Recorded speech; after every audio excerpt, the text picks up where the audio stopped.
కేకులు, పెద్ద పెద్ద కేకులు. అసలు ఎంత కేకులు వేసేవాడు, ఎవరిని పడుకొనిచ్చేవాడు కాదు వాటిలో కేకులు. అయితే కర్రతో కొట్టేది, ఎందుకురా కొట్టేది. ఒక 10 నిమిషాలు ముక్కు మోస్తాను చనిపోతాడా అని అన్న మోసారండి. నా భార్య నా బాధ భరించలేక తల కింద దిండు ఉంటుంది కదా, దిండుతో ముక్కు నోరు మూస్తే చంపేయవచ్చు కదా అనే ఉద్దేశంతో 3 సార్లు దిండు పెట్టేసి చంపేయాలనుకుంది.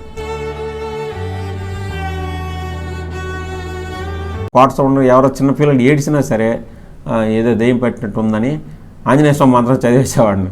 కానీ శ్రీ ఆంజనేయం ప్రసన్నాంజనేయం ప్రభాదేవి ప్రకీర్తి బాధ భజే వాయుపుత్రం భజే వాలగాత్రం అని మంత్రాన్ని చదివేసి సంతరాన్ని అయిన తర్వాత ఒక క్వార్టర్ మంది తీసుకుని తాగేసేవాడిని. అది ఇచ్చేవారు తాగేసేవాడిని. అలాంటి బ్రతుకనమాట తెలియంది. ఆదివారం బాగానే ఉంది, సోమవారం బాగానే ఉంది, మంగళవారం మళ్ళీ బాగలేదండి. బాగలేనప్పుడు ఎడం కాలు పడిపోయిందండి. ఈయన మంచినీళ్ళు అడిగినా ఇవ్వలేదు. ఎందుకంటే దాహం వేసైనా చనిపోతాడులే, ఎందుకు ఈ నుండి మనకేం చేశాడు, చనిపోతే మన ముగ్గురం బతుక్కోవచ్చని నేను మంచినీళ్ళు కూడా ఇవ్వాల. ఎందుకంటే వీళ్ళు చిన్నప్పుడే వీళ్ళ నాన్న చనిపోయాడు. వీళ్ళ బాబాయ్ చిన్నప్పుడే, వీళ్ళ బాబాయ్ పిల్లలు చిన్నప్పుడే వాళ్ళ నాన్న చనిపోయాడు. అయితే ఇదే తరతరాలు శాపమేమో అనేసి మా కుటుంబంలో ఒక శాపమేమో అని, మా పిల్లోడు చిన్నప్పుడే ఈయన కూడా చనిపోతుంటే ఆ తరతరాలు శాపం ఏలబడి చేస్తుందేమో అనుకున్నామండి. మేము దేవుణ్ణి నమ్ముకున్నాము, యేసయ్యని నమ్ముకున్నాం కాబట్టి మేము ఆయన ఏది చేస్తే మేము అదే ఇది అవుతామని దేవుణ్ణి చేశాం.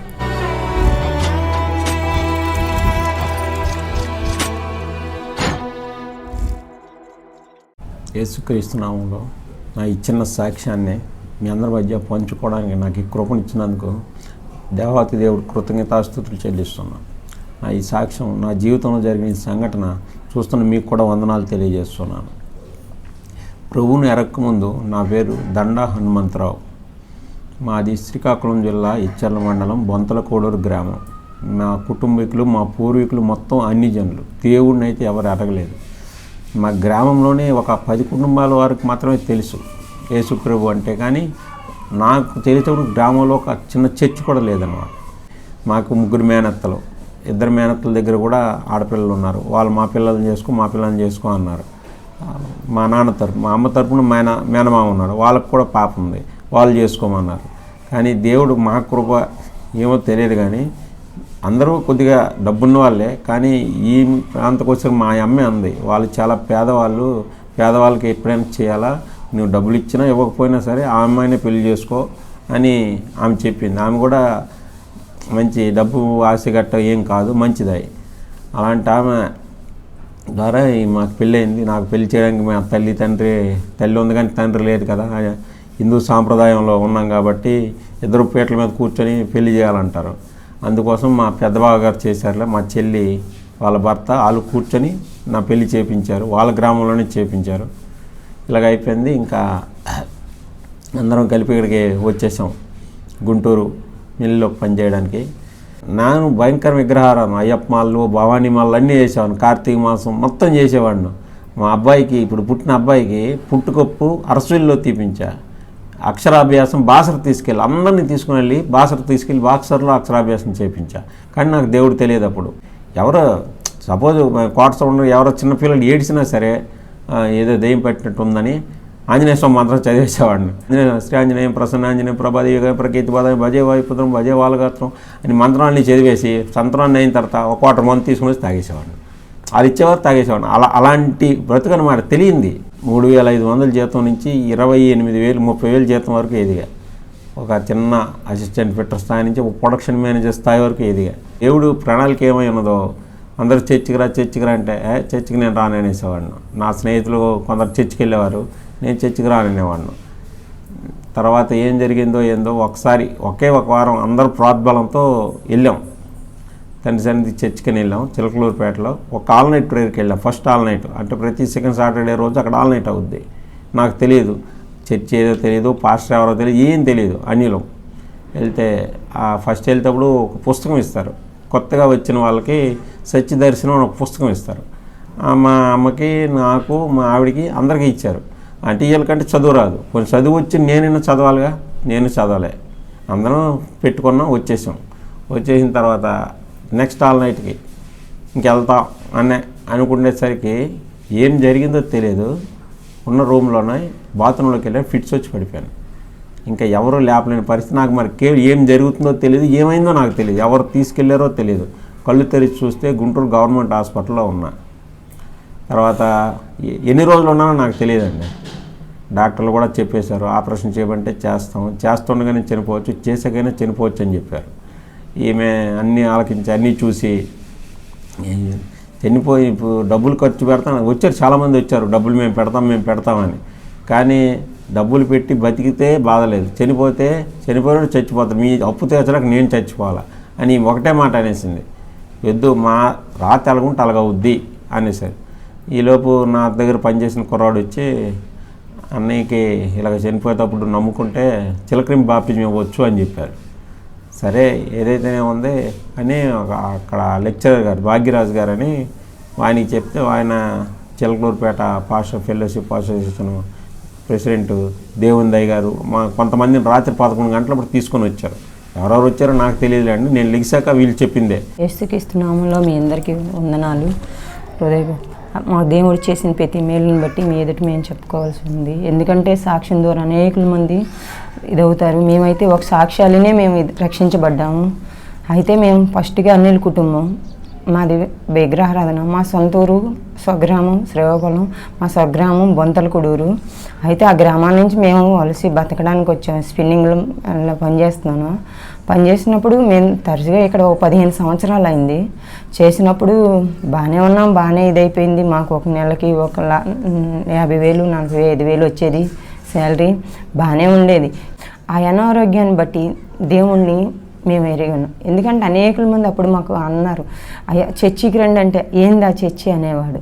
ఎందుకు ఆ చర్చి? ఆయన ఒక మాలామాతికి దేవుడు, ఆయన అందరికీ దేవుడు కాదు అని అన్న. నేనన్నా ఆయన రాజులకు రాజయ్యా. ఎందుకంటే ఈ రోజుల్లో ధనవంతులే నమ్ముకుంటున్నారు, మనం అనగా ఏమాత్రం అని అంటే, నీకు తెలియదు, ఆయన ఒక మాలామాతికి, ఒక కులానికి 2 కులాలకు చెందిన దేవుడు ఆయన అనేవాడు. అంటే మేము అలాగే అనుకునేవాళ్ళం, ఎందుకంటే ఎక్కువ మాకు తెలియదు ఆయనలో సత్యం జీవం ఉందని. కానీ మా ఆయన అయితే వ్యసనాల్లో ఇదయ్యాడు, తాగుడు అన్నీ ఉండేవి. కానీ అనుకోకుండా ఒక అనారోగ్యం వచ్చింది. అయితే నాకు వాళ్ళ అమ్మ వచ్చింది, గబుక్కుని వచ్చి, ఏంది ఎటు పడిపోయాడు ఈడు అని అంది. ఏమనేసి ఇంక ఇరుగు పొరుగు వాళ్ళకి పిలిచి బయటికి తీసుకొచ్చి ఇంక ఇది అయింది. అయితే అప్పుడైతే నరసరావుపేట వెళ్ళాం. నరసరావుపేట వెళ్ళాకే, ఇక్కడ కాదమ్మా గుంటూరు వెళ్ళండి అన్నారు. గుంటూరు వెళ్ళాం. గుంటూరు కూడా అక్కడ కాదమ్మా, మీరు జాయిన్ అవ్వాల్సి ఉంటుంది అన్నారు. సరే అని చిలకలూరుపేటలో చూపించాం. అక్కడ కూడా అమ్మ ఈ అబ్బాయికి ఏదో కానీ స్కానింగ్లు అన్నీ తీయాలని అన్నాడు. సరే అనేసి ఇంకా నాకు తెలిసిన డాక్టర్ మాకు ఆమె ఉంటే, ఆమె నరసరావుపేట వెళ్ళండి అన్న, ఒక ఆయన ఉన్నాడు, ఆయన చూస్తాడు అని అంది. ఇంకా ఆయన కాడికి వెళ్ళి స్కానింగ్ తీపిచ్చాక అయితే ప్రాబ్లం ఉంది అబ్బాయి, ఏం జరిగిందో తెలియదు కానీ ప్రాబ్లం ఉంది, వెంటనే మెడిసిన్ వాడాలని. అది తీసుకుని లైఫ్ హాస్పిటల్కి వెళ్ళాం గుంటూరు వెళ్తే, అమ్మ జాయిన్ అయిపోవాలి, మీరు ఇప్పుడే జాయిన్ అయిపోవాలి, ఇంకా టైం కూడా లేదని అన్నారు. టైం కూడా లేదంటే మేము ఏం చేయాలి? అయితే మా చిన్నత్త మళ్ళీ ఫోన్ చేశాం, అత్త ఇలాగ అంటున్నారు అని అన్న. అయితే సరేలే అన్నది. అయితే జాయిన్ అవ్వాలని, మనం తట్టుకోగలమా అని అంది. అప్పటికే ఎందుకంటే ఈయనకి ఒక ఇది, ఈయనకి అప్పుడు దాకా పని చేసేవాడు, ఒక 6 నెలలు అయింది ఉద్యోగం లేక. ఎప్పుడు ఇంతేగాల నాకు ఉద్యోగం దొరకదేమో అని దీనిలోకి వెళ్ళిపోయాడు. నేను ఒక మంచి 10 మంది నాకు ఆడ ఉండేవారు కదా, ఎందుకు ఈ పరిస్థితి నాకు వచ్చిందని ఒక దీనిలోకి వెళ్ళిపోయాడు. అయిపోతే ఇంక ఇదే ఆ లైవ్ హాస్పిటల్కి వెళ్ళామా.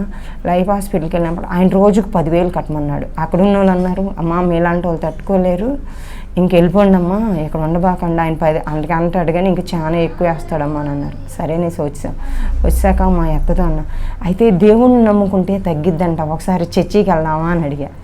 అయితే ఏ దేవుడైతే ఏమైంది, వాడు బతకాలి కానీ వెళ్దాం అయితే అనంది. ఆ ఒక్క విషయంలో ఆవిడ వెళ్దాము అనకపోతే మేము వెళ్ళేవాళ్ళం కాదండి. ఆ విషయంలో మనకొద్దు, మన దేవుళ్ళు మనకు ఉన్నారు అంటే మేము ఆగిపోయేవాళ్ళం. కానీ ఆ విషయంలో మాకు ఎంతో సహాయం చేసింది ఈరోజు. అయితే వెళ్దామనంది. అయితే సరే వెళ్ళామండి. ఆ రోజు ఫస్ట్ ప్రార్థన, ఈయన మందిరంలో అడుగుపెట్టేది ఆ రోజే ఈయన స్నేహితుడు చూశాడండి. హనుమంతు వచ్చావా, నువ్వు సరైన తావుకి ఈరోజు నువ్వు రావగలిగిన ప్రదేశానికి ఈరోజు వచ్చావు, నువ్వు గొప్ప పని చేసావు ఈరోజు. అయ్యా నాకు వీళ్ళకి ఆరోగ్యం బాగలేదు బాసు, అందుకే ఏం కాదు దేవుడు స్వస్థపరుస్తాడు అని అన్నాడు. మళ్ళీ వారం కల్లా చూస్తే మేము లేవండి, ఇక్కడ మేము హాస్పిటల్గా ఉన్నాం. ఆదివారం ఆయన ఫోన్ చేశాడు, మీరేం చర్చికి రాలేదా అని అన్నాడు. అన్నా ఇలా బాగలేదు, మళ్ళీ ఈయనకి బాగా బాగలేదు. చీకటి 4 గంటల నుంచి 8 గంటల దాకా ఒకటే ఇదండి, అసలు ఆగట్లేదు ఆ ఫిట్స్ అనేది. దేవా నువ్వే మమ్మల్ని ఇచ్చేసావు, ఎందుకంటే ఎన్నాళ్ళ వరకు మాకు తెలియదు, నిజదేవుడు ఎవరో మాకు తెలియదు. ఇప్పుడు నిన్ను ఎరిగినాం కదా, ఈ అన్ని జనుల ముందు అవమానపరచుకయ్యా, నువ్వు మమ్మల్ని కాపాడగలవు. ఒక ఆమె నాతో అన్నదండి, ఒక ఆమె నన్ను చర్చికి తీసుకెళ్ళింది. ఆమె ఏమందంటే, అన్నా ఏం కాదు, దేవుడు మిమ్మల్ని కాపాడుతాడు, హనుమంతుకి ఏం కాదు, రక్షిస్తాడు, హనుమంతు బతికిస్తాడు అన్నాను.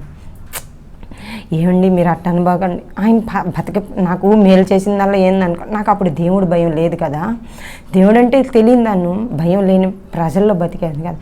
అయితే నేనేమన్నాను తెలుసా, ఏంటి ఈయన బతకాలని మీరు కోరుకుంటారేంది, ఆయన చనిపోవాలని మీరు ప్రార్థన చేయండి యేసయ్యకి. దేవుడు నాకు మేలు చేసినాడు ఎక్కడవుతాడు తెలుసా, ఆయన చనిపోతే నాకు మేలు చేసినాడు అవుతాడు. ఎందుకంటే నేను పిల్లల్ని పెట్టుకోవాలి, ముసలమ్మని చూసుకోవాలి. ఆయన ఎప్పుడు మేము ఎంత డబ్బు పెట్టినా మేము బతకడు అని అంటున్నాడే. ఆ స్థితిలో ఉంటే ఎవరు కూడా బతకరు కదండి. ఆయనకి ఒక నిరీక్షణ లేదు, ఎవరు బతికిస్తారు, దేవుడు మాత్రం బతికిస్తాడా అని అన్నా. సరే హాస్పిటల్లో జాయిన్ చేసాం. ఉదయం 11 గంటలకు వెళ్ళామండి హాస్పిటల్కి. రాత్రి 11 గంటలు అయిందాక ఒకటే తిరుగుడండి. గుంటూరు గవర్నమెంట్ హాస్పిటల్ అంటే మీకు తెలుసు, ఎందుకంటే మా పిన్నాల బాబు మేము తిరగందుకు 4 ఫ్లోర్లు ఎక్కి దిగితే మా కాళ్ళకైతే అరిగిపోయి, మేము ఆ అడవిలో ఆధార్ కార్డు ఏమీ అక్కడ తీసుకెళ్ళిపోతే జాయిన్ చేసుకోరంట, మాకు తెలియదు. 15 రోజులు హాస్పిటల్లో ఉన్నాం. 15 రోజులు హాస్పిటల్లో ఉంటే ఏమీ నయం అవ్వట్లేదు. చుట్టాలు బంధువులు అందరూ వచ్చారు, ఎవరికి గుర్తుపట్టలే. మాకు ఒక్కగానొక్క బిడ్డడు ఉన్నాడు, వాడు వాళ్ళ నాన్నకాడికి రావడానికి జడిసిపోతున్నాడు. అయితే ఈయనకి స్థితి లేక ఈయనేమన్నాడంటే, అయ్యో ఈయనకి ఒకరోజు గుర్తొచ్చింది, నాకు అన్న కొడుకే నాకు అడిగి రావట్లేదు కదయ్యా, నేను ఎందుకు ఇదన్నాడు. ఏం కాదులయ్యా, చిన్నపిల్లోడు కదా వస్తాడు, మా అక్కలు మా చుట్టాలు బంధువులు. వీళ్ళ చెల్లి అయితే ఎప్పుడూ ఉన్నదండి, వాళ్ళ చెల్లి వాళ్ళ బావ వచ్చారు, 10 రోజులు ఉన్నారు, చిన్నపిల్లలను విడిచిపెట్టి వచ్చారు.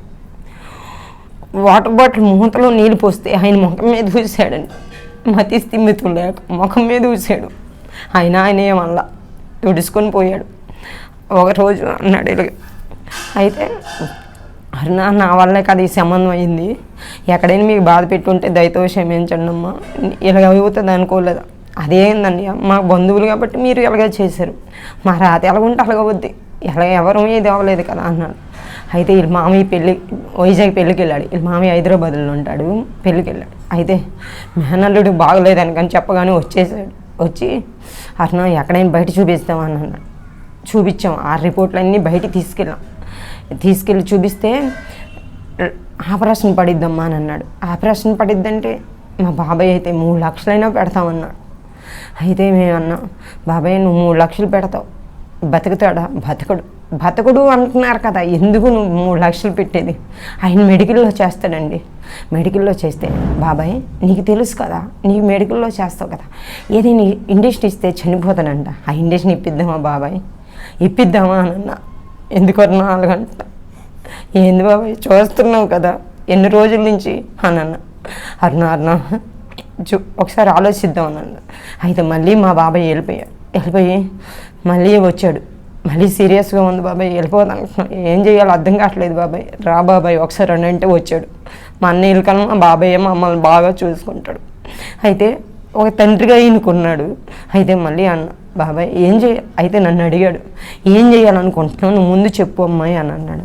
ఏం చేయాలనుకుంటే నేనేం చేయలేను బాబాయ్, నేను ఊరెళ్ళి బతకలేం. అదేమో మీ బతుకులు ఇంతే, మీ బతుకులు మారు అంటారు. మేము ఒక ఆయన నమ్ముకున్నాం కదా, ఒక ఆయన నమ్ముకున్నాం, ఎన్నాళ్ళంటే మాకు తెలియదు, ఇప్పుడు ఆయన నమ్ముకున్నాంగా, ఆయన ఏది చేస్తే అదే. మేము దేవుణ్ణి నమ్ముకున్నాం, యేసయ్యని నమ్ముకున్నాం కాబట్టి మేము ఆయన ఏది చేస్తే మేము అదే ఇది అవుతామని దేవుణ్ణి ఇచ్చేసాం. ఆ విషయంలో మాత్రం ఇచ్చేసాం. అయితే మళ్ళీ వచ్చాడు, మళ్ళీ మేము ఊరు వెళ్ళన్నాం కదా. అయితే నేను అన్నా, మరి దేవుడికి ఏమైందో మరి ఆ విషయంలో మాకు తెలియదు కానీ, అయితే ఇక్కడ 3000 అద్ది, పిల్లడు చదువు, చిన్నోడు, ఆ ముసలమ్మ పనికి వెళ్ళలేదు. అంతే బాబాయ్ ఈయన పెట్టి నేను పనికి వెళ్ళలేను కదా బాబాయ్, ఏం చేయమంటావు అని అన్న.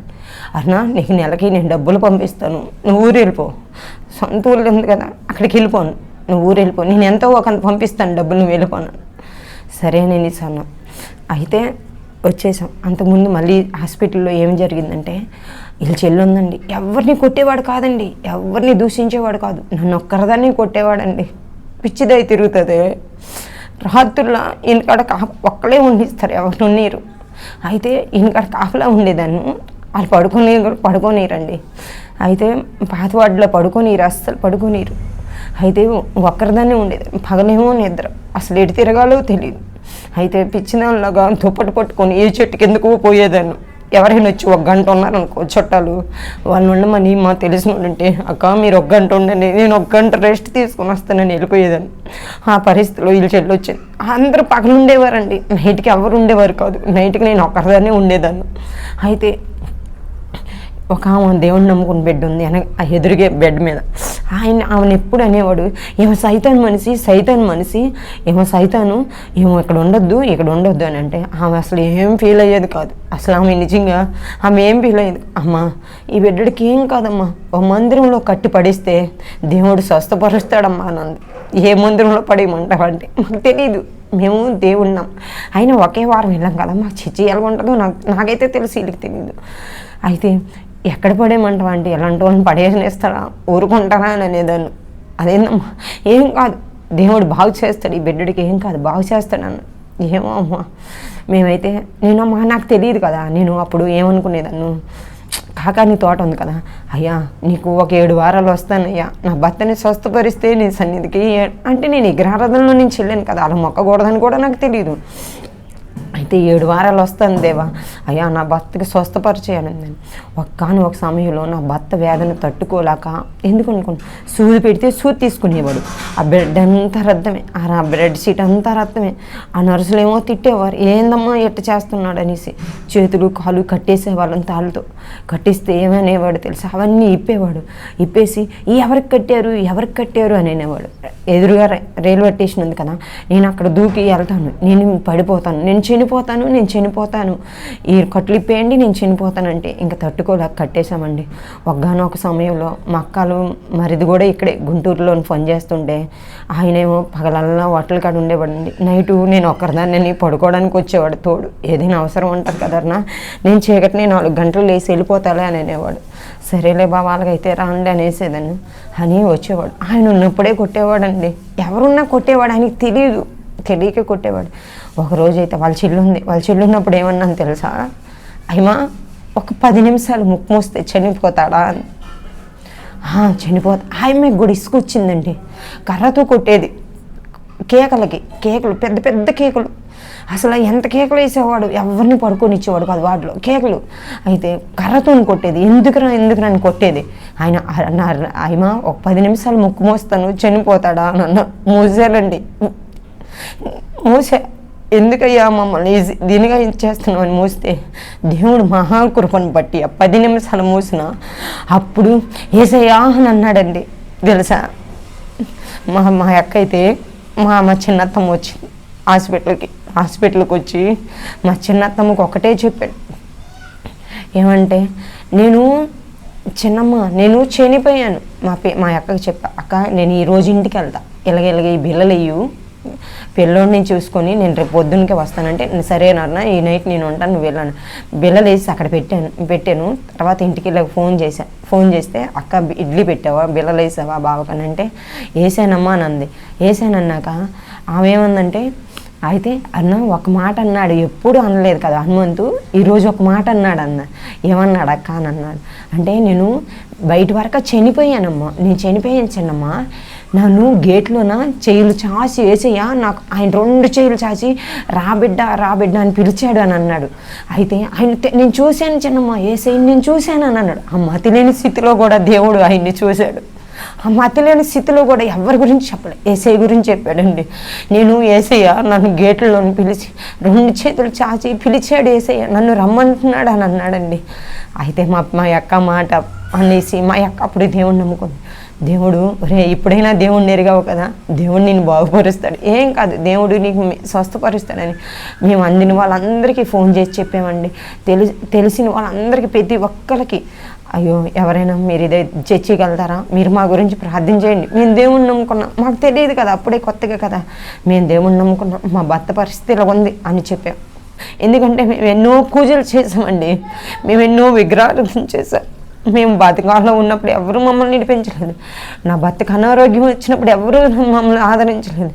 మేము అయితే నా భర్తకు అనారోగ్యం వచ్చినప్పుడు మేము ఎన్ని దేవుళ్ళని అడిగాము, అయ్యా మేము ఎక్కడికి వెళ్ళిపోయాము, నేను ఎన్నో పూజలు చేశాను కదా, నీ గురించి ఉపవాసాలు ఉన్నాను కదా, నా భర్తను రక్షించమని, నా భర్తను కాపాడమని అంటే ఎవ్వరూ కాపాడలేదండి. యేసయ్య ఒక్కడే మమ్మల్ని రక్షించాడు. ఆ బంధకాల నుంచి యేసయ్య ఒక్కడే మమ్మల్ని విడిపించాడు. ఎందుకు అనుకున్నా, ఆయన సమస్తానికి చాలినవాడు కాబట్టి మమ్మల్ని విడిపించాడండి. అయితే ఆయన ఏమన్నాడు తెలుసా, ఆమె ఏమందో తెలుసా, వాక్యం చదివిందండి. అయితే ఆ వాక్యం చదివి, సారు మీకు దీర్ఘాయుస్సుని ఇస్తామని దేవుడు వాగ్దానం ఇచ్చాడండి, మీకేమీ కాదు, ఆయన ఇచ్చిన మాట ఎప్పుడు కూడా ఒక అక్షరముకి కూడా పొల్లిపోదు, ఆయన రక్షిస్తాడండి అనంది.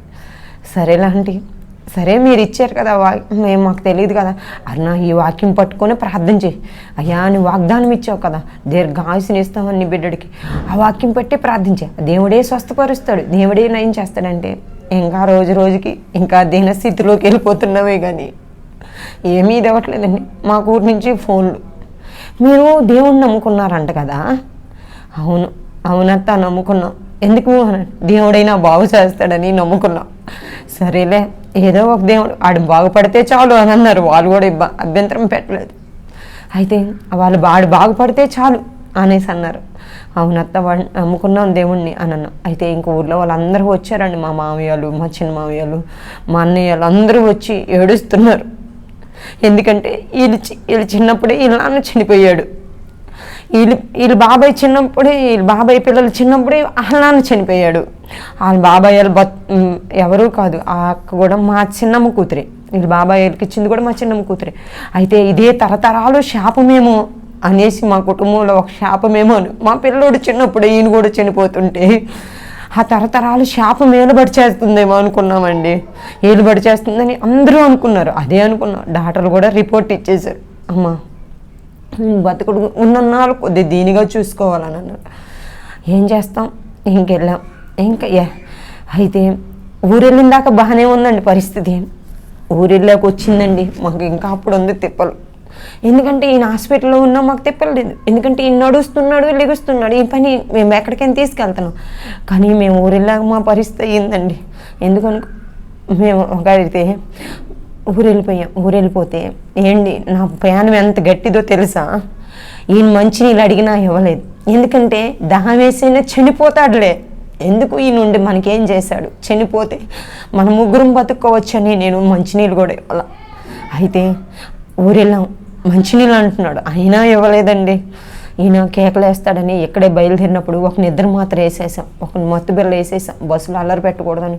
అయినా బస్సులో అల్లరే పెట్టాడు. కానీ పక్క వాళ్ళకి కేకలేస్తుంటా, అమ్మ ఈయనకు ఆరోగ్యం బాగలేదు, ఏమనుకోకండి అమ్మ, మీకు ఇబ్బంది పెట్టినట్లుంటే ఈ ఒక్కరోజు ప్రయాణంలో ఇసుకించుకున్నా ఉన్నాడేమో, అమ్మ మమ్మల్ని దయతో ఏమనకండి అమ్మ అనేసి అంటే, సరేలమ్మా ఎవరైనా ఎంత పరిస్థితి నీళ్ళు ఊరిలో ఆటో ఎక్కామా, అంటే ఊర్లో బస్ దిగి ఆటో ఎక్కాలండి మా ఊరికి. ఆటో ఎక్కాం, ఆటో ఎక్కి వెళ్తే అక్కడేమో మంచినీళ్ళు అడిగాడు. ఊరు వెళ్ళంగానే మంచినీళ్ళు అడిగాడు. మంచినీళ్ళు అడిగితే ఇవ్వలేదండి. మంచినీళ్ళు ఇవ్వకపోయినా చనిపోతాడులే, ఇంకెందుకు మంచినీళ్ళు ఎంత అవసరమా అనేస్తే ఇదైపోయాం.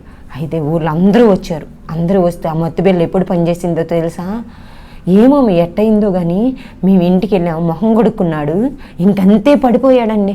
ఇంకా సాయంత్రం దాకా లెగవలేదు, ఏమీ చేయలేదు. అయితే మేము ఊర్లో సామాన్లు తీసుకెళ్ళి అన్నీ వేసేసాం ఇంతకుముందే. అయితే వేస్తే పరుపు మంచి అన్నీ ఇదే. నేను మా అన్నయ్య వచ్చాడు, ఏందన్నా ఎలాగైపోయిందని ఈ పరిస్థితి, మా పెద్దని అయితే ఏడుపండి.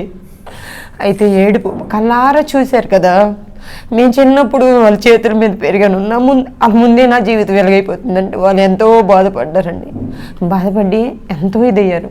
ఇదైతే వాళ్ళు ఏం చేశారు అనేసి, అన్న ఈరోజు మనిషి లేడు, నేనేం చేసుకుంటాను, సామాన్లు ఏమవుద్దు తగలబెట్టండి, ఇది కుట్టించొద్దు, ఏమవుద్దు మొత్తం తగలబెట్టేయండి అనేసి ఇంట్లో అన్నీ తగలబెట్టేసామండి. పరుపు అని ఆయన పెట్టిస్తే వాళ్ళు ఏమన్నారు తెలుసా, అయితే అందరూ వచ్చారండి. ఒకే ఒక రోజు అందరూ మా ఊరు నుంచి, మా అమ్మాళ్ళ ఊరు నుంచి ఒక 7 ఆటోలు వచ్చాయి. ఇలాగ అయ్యింది కదా అనుమందికి, ఇలాగ అయిపోయింది కదా అనుమందికి. మేము అయితే ఇదైందండి. మేము ఇక్కడి నుంచి కరెక్ట్గా అది శనివారం వెళ్ళాం, ఆదివారంకి వెళ్ళాం. ఆదివారం బాగానే ఉంది, సోమవారం బాగానే ఉంది. మంగళవారం మళ్ళీ బాగలేదండి. బాగలేనప్పుడు ఎడం కాలు పడిపోయిందండి, రావట్లేదు. ఏం చేయాలో మాకు పరిస్థితి అర్థం కావట్లేదు. మా బాబాయ్కి ఫోన్ చేసాం, బాబాయ్ కాళ్ళు చేయి పడిపోయింది బాబాయ్ అని అన్నా. అదేందన్న అర్థమైంది, ఇక్కడ బాగానే ఉంది, మరి ఏం చేయాలో నాకు అర్థం కావట్లేదు బాబాయ్, ఏం జరిగిందో నాకు అర్థం కాలేదు, కాళ్ళు చేయి పడిపోయిందన్న. అయితే మళ్ళీ ఇంక వేరే హాస్పిటల్కి తీసుకెళ్తారా అన్న. ఎక్కడికి తీసుకెళ్తాం బాబాయ్, ఎవరైనా చూస్తారు మమ్మల్ని అని అనేసుకున్నాం. అయితే దేవుడు మహాకృపను బట్టి అయితే మేము ఇలాగే స్వెటర్ వేసేసి మంకీ క్యాప్ పెట్టేసి ఫ్యాంట్ వేసేసి బాగా చలిగాలి అయితే ఎండకి కూర్చుని పెట్టాం, కుర్చీలో కూర్చుని పెట్టి ఇచ్చేసాం. చేస్తే ఒక హిందువులే వచ్చారు. ఆయన అంటే మేము ఎప్పుడు సంక్రాంతికి వెళ్తాం కదా, అలాగ వచ్చామనుకున్నారు వాళ్ళు. వాళ్ళ క్లాస్మేటే. అరే హనుమంతు ఎప్పుడు వచ్చామనంటే సంక్రాంతికి వచ్చామనంటే కాదురా అంటే వాళ్ళకి తెలియదు కదా, కూర్చుని ఉన్నారు బాగానే ఉన్నారు అనుకున్నారు. వాళ్ళకి తెలియదు కదా, తెలియనప్పుడు ఇదైంది. ఇలాగ వెళ్తావా హాస్పిటల్కి అని అన్నాడు. ఒక హాస్పిటల్ ఉంది, ఇలాగ వెళ్తావా అని అన్నాడు. మా అమ్మకే వచ్చింది కాలు చేయను.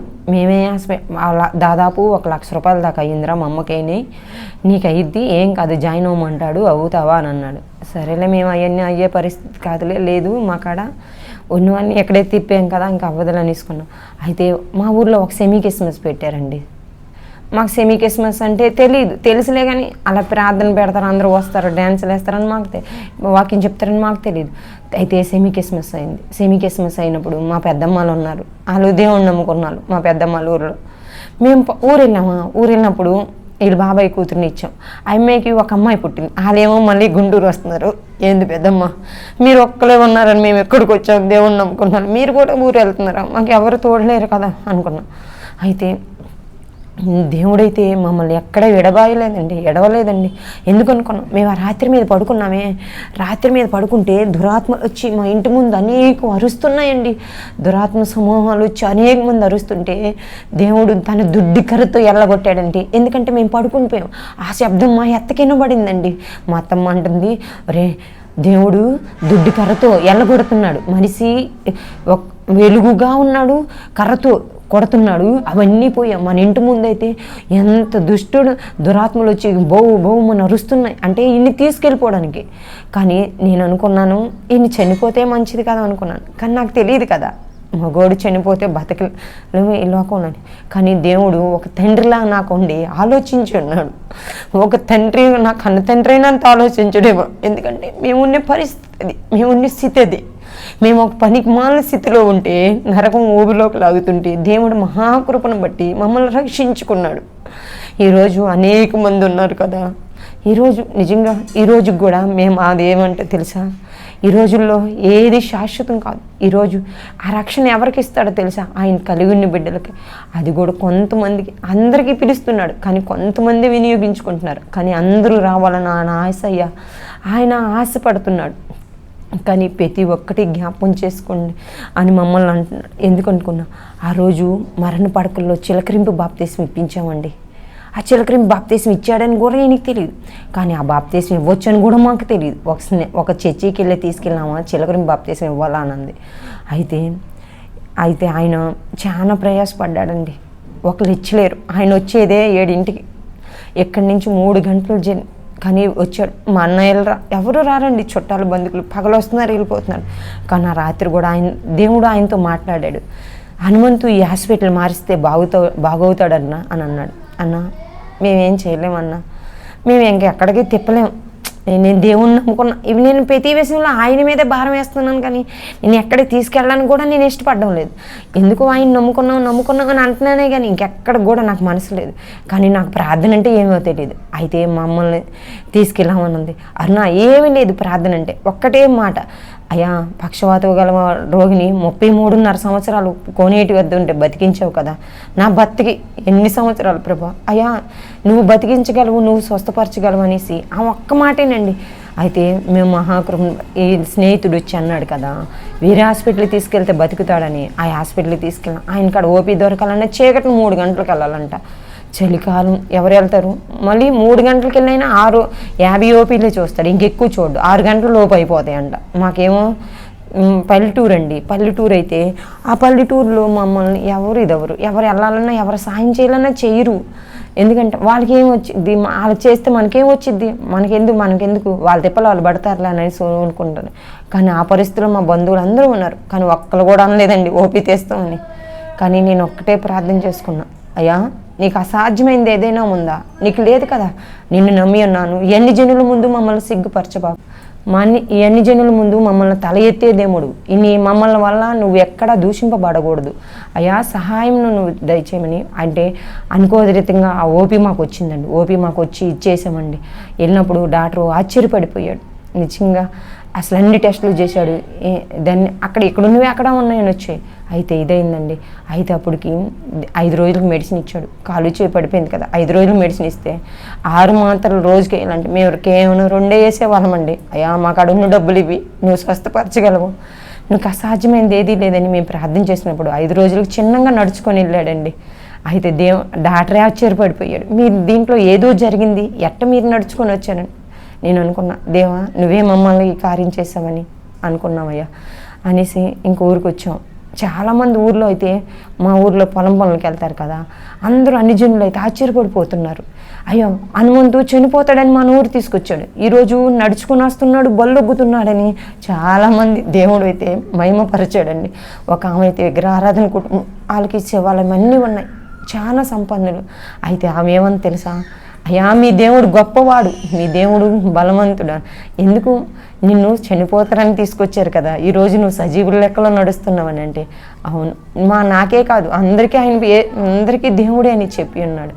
అవును ఈరోజు మాకే కాదు అందరికీ ఆయన పిలుస్తున్నాడు. కానీ ప్రతిదీ ఆయన వల్లే విమోచన అవుతుంది, ఎక్కడ విమోచన రక్షణ ఎవరికీ లేదు. ఈ లోకంలో మనం నామకార్థమాలం, కానీ ఈ లోకం మనకి ఇదేనిది స్థిరమైనది కాదు, మనకి పరలోకం ఒక్కటే స్థిరమైనది. ఆయన దేవుడు రాజ్యం గురించి ప్రతి ఒక్క బిడ్డ ఎతకాలి, ప్రతి ఒక్కరు రక్షించబడాలని ఆయన కోరిక. ఆయనకు అవసరం లేదండి ఈ లోకానికి వచ్చి ప్రాణం పెట్టాలని అవసరం లేదు, కానీ మనం నశించిపోతున్నాం. మన దుక్కు చూసి ఆయన ప్రాణం పెట్టి ఉన్నాడు, ఆయనకు అవసరం లేదు ఆయన బలి అవ్వాలని, కానీ మన గురించి మన శాపాల గురించే బలి అయ్యాడండి.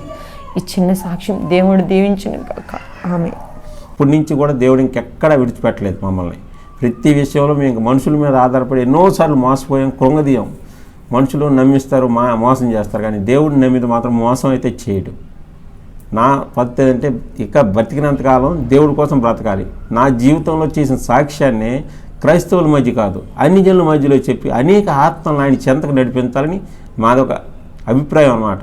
చేయాలి. దేవుడు నిమిత్తం నన్ను బ్రతికించాడు, ఏదో నా పైన ఆయన ప్రణాళిక చిత్తం ఉంది, ఆయన చిత్తం నేను నెరవేర్చాలి. వీళ్ళు అలాగే అంటారులే అన్న లెక్కలో ఇచ్చేస్తారు. కానీ నిజంగా ఒకసారి వచ్చి ఆయన చెంతకు వచ్చి ప్రార్థన చేసి నమ్మితే ఆయన కార్యాలు మనం చూడగలం. నేను ఒకప్పుడు అలాగ అన్నోన్నే కాబట్టి నాకు తెలుసు. కానీ నేను ఇప్పుడు ఎలా మారాను, నాలో ఉన్న కోపం అన్నీ ఏం లేవు ఇప్పుడు, అంత శాంతం, మనశ్శాంతి. నా భార్య నా బాధ భరించలేక తల కింద దిండు ఉంటుంది కదా, దిండుతో ముక్కు నోరు మూస్తే చంపేయవచ్చు కదా అనే ఉద్దేశంతో 3 సార్లు దిండు పెట్టేసి చంపేయాలనుకుంది. అంటే ఎందుకు చచ్చిపోయినతో మనం చచ్చిపోవడం, ఎలాగా చచ్చిపోతాం, మనం ఎందుకు నరకం అనుభవించాలి? మా చెల్లెలు ముంగటే సొంత చెల్లి మీద అన్నయ్యకి చేస్తే ఎలా ఉంటుంది? అలాంటి టైంలో మళ్ళీ 10 నిమిషాలు ఉప్పని లేచిపోయాడు, 5 నిమిషాలు మళ్ళీ ఉప్పని లేచిపోయాడు అంటే అలాగే 3 సార్లు ట్రై చేసి 3 సార్లు బతికిపోయాను. మళ్ళీ ఇంకా ఇంటికి వస్తుండగా నీళ్ళు ఇవ్వకుండా చంపేయాలనుకుంది. అలాగే సరే మళ్ళీ గ్యాస్ బండి లీక్ చేసి చచ్చిపోవాలనుకున్నా, అప్పుడు కూడా ఆపింది. తర్వాత ఇవన్నీ తలుచుకొని దేవుడు ప్రణాళిక తలుచుకొని ఇద్దరం కూర్చొని ఏడుచుకుంటామండి. బావా నేనే నిన్ను 3 సార్లు చంపేయాలనుకున్నా, కానీ దేవుడు నీకు అంత ఇది ఇచ్చాడు అని ఇద్దరం కూర్చొని ఒకరికొకరు కూర్చొని ఏడ్చుకుంటాం. మా దేవుని కార్యాలు ఇది జనాలకి చెప్తే నమ్మరండి, వీళ్ళు అలాగే అంటారు అనేసుకుంటారు, కానీ అది దానిలో ఉన్న రుచి అనుభవించినోడికే తెలుస్తుంది. నాకు జరిగిన జీవితంలో అందరికీ తెలియజెప్పి అనేక మందిని ఇప్పటికి కూడా మేము వెళ్తాం. నా సాక్ష్యం అనేక చోట్ల చెప్తున్నాం మేము కూడా. ఎవరు పిలిచినా ఈ క్రిస్మస్ ఇప్పుడు స్టార్ట్ అవుతున్నాయి, నేను అదే అంట మా సాక్ష్యం చెప్తాం. మాకు అవకాశం ఇవ్వండి, నేను కోరిని మేము అడుగుతాం. మాకు ఛార్జీలు వద్దు, డబ్బులు వద్దు, ఏం వద్దండి, మా డబ్బులు పెట్టుకుని మేము వస్తాం. మాకు ఒక్క పావు గంట అరగంట టైం ఇవ్వండి, మా భార్య నేను ఇద్దరం కలిసి వస్తాను. అనేక మందికి అడుగుతాం. సంఘాలతో పని లేదు, ఇస్తే ఇవ్వచ్చు లేకపోతే లేదు. కాకపోతే యథార్థంగా మేము వెళ్తున్న సంఘం ఇతర సంఘాలకు వెళ్తాం. ఇప్పుడు మా అమ్మగారు మొన్న చనిపోయారు, అదే కరోనా టైంలో ఊర్లో ఉంటే పరిస్థితి ఏంది? సంఘం మొత్తం ఒక సంఘమే కాదు, ఊర్లో ఉన్న సంఘాలు మొత్తం అందరూ వచ్చారు. దేవుడు కృపను బట్టి మాకు ఈ తిమ్మాపురం గ్రామంలో ఏం జరిగిందంటే పక్కనే మాకు చర్చి. మేము కనీసం ఆ చర్చికి వెళ్ళాం. మేము పాస్టర్ గారు పరిచయం కానీ ఆ చర్చికి వెళ్ళాం. కానీ ఒక ఆత్మీయంగా అలా అర్ధరాత్రి ప్రాబ్లం అయినా వచ్చేస్తారు. మేము వెళ్తుంది చిలకలూరుపేట సంఘానికి. కానీ ఈయన రావాల్సిన పని లేదు. కానీ క్రైస్తవులు అంటే ఇప్పుడు సంఘాల మధ్య ఇది కాకుండా అందరం క్రైస్తవులం అని ఒక భావంతో హాస్పిటల్లోన మామూలుగా పాస్టర్ గారు మామూలుగా మీరు ఎప్పుడైనా గవర్నమెంట్ హాస్పిటల్లోకి వెళ్తే అడ్మిట్ అయితే మీకు తెలుస్తుంది. పాస్టర్లు ప్రార్థన చేయమంటారా అని అడుగుతారు. వస్తారు, వస్తే నచ్చిన వాళ్ళు ప్రార్థన చేసుకుంటారు. ఏదో వాళ్ళ కానుకాలకి ఇస్తుంటారు. ఇస్తారు లేని లేదు, అది వాళ్ళ ఇష్టం. ఇలాగే పుస్తకం పట్టుకొని పాస్టర్ వచ్చాడు, ఒక యవనస్తుడే. వస్తే నేనేమనేవాడిని, ప్రార్థన చేయాలంటే పో మనిషి అలకుండా ఏదో పని చేసుకుని బతకన్నా పుస్తకం పట్టుకొని వస్తావు ఎందుకు, ప్రార్థన చేస్తే చెయ్యి, డబ్బులు అయితే నా దగ్గర లేవు, నిర్మోహమాటంగా చెప్పేవాడిని. ఆ పాపం నాకు తెలియదు కదా. వాళ్ళే ప్రార్థన చేసి వెళ్ళిపోయేవారు. కొంతమందికి వద్దు నువ్వు ప్రార్థన చేయకనేసేవాడిని. ఒక ముసీలు ఆయన ఎవరో వెళ్ళిపోతుంటే, ఆయన అట్టు వెళ్ళిపోతుంటే పిలిచి మళ్ళా ఏమండి రండి మీరు ప్రార్థన చేయండి అని ఆయన పిలిపించి ప్రార్థన చేసుకునేవాడిని. చేసుకుని డబ్బులు వద్దంటే మళ్ళీ ఇచ్చేవాడిని. ఈ పిచ్చి బాగా ముదిరిపోయిందని పక్క పేషెంట్లు వీళ్ళందరూ అదే అనుకునేవారు. నేను అదే అన్నా, ఎవలేటంటే అనుకోండి మీరు తీసుకోండి డబ్బులు అనేసి అంత దీనిగా ఉండేవాడిని. కాకపోతే దేవుడి ప్రణాళిక, నా చిత్తం ఆయన చిత్తం నాపై ఏమైందో తెలియదు. కానీ దేవుడి కోసం బ్రతకాలి. నా గ్రామ ప్రజల ముందు రక్షించాలి. ఫస్ట్ నా గ్రామం, నా చుట్టాలు, బంధువులు, స్నేహితులు అందరూ అన్యజనులు. ఎవరు దేవుని ఎరిగిన వాళ్ళంటూ లేరు. ఎవరో ఒకరిద్దరు ఉన్నారు. వాళ్ళు కూడా గ్రామాల్లో పరిస్థితులు ఉంటే క్రైస్తవం అంటే ఒక నామకార్థం క్రైస్తవంలాగా అయిపోతుంది. ఇప్పుడు అన్ని దగ్గర నామకార్థం, ఆదివారం చర్చికి వెళ్తున్నామా వస్తున్నామా. కానీ క్రైస్తవంలో ఇది లేదు. నేను క్రైస్తవుడు, నిజమైన క్రైస్తవుడుగా బ్రతకాలనేది నా అభిప్రాయం. నా ధ్యేయం అనేక ఆత్మలు దేవుని చెంతకు చేర్చాలి. అనేక మంది నశించిపోతున్న ఆత్మలను రక్షించాలి. అందు గురించి నేను ఏదో ఉపాధి చేసుకుంటూ దేవుడి పని చేయాలి. అనేక చోట్లకి వెళ్తున్నాం, మా సాక్ష్యాన్ని చెప్తున్నాం, అనేక మంది ప్రభావితం చేస్తున్నాం. ఇంకా నన్ను బతుకు జీవితకాలం మొత్తం ఆయన సాక్షిగా వాడుకోవాలని యేసునామములో ప్రార్థిస్తున్నాం. నా సాక్ష్యం విన్న మీ అందరూ కూడా ఒకవేళ మారు మనసు లేకపోయిన వారైతే మారు మనసు పొంది రక్షణ బాప్తిజం తీసుకోండి. ఎందుకంటే రాకడ దినాలు ఆసన్నం అయిపోతున్నాయి. ఎంతో దూరంలో లేదు, చాలా దగ్గరలో ఉంది. ఆయన రాకడ మన పోకడ ఎప్పుడో తెలియదు. అందు గురించి ఈ సాక్ష్యాన్ని విన్నవాళ్ళు ఎవరైనా రక్షణ లేని వాళ్ళైతే సిద్ధపడి రక్షణ ముందు తీసుకోండి. ఇస్తున్నాను. నేను ఆ చిన్న సాక్ష్యాన్ని దేవుడు దీవించును గాక. ఆమేన్.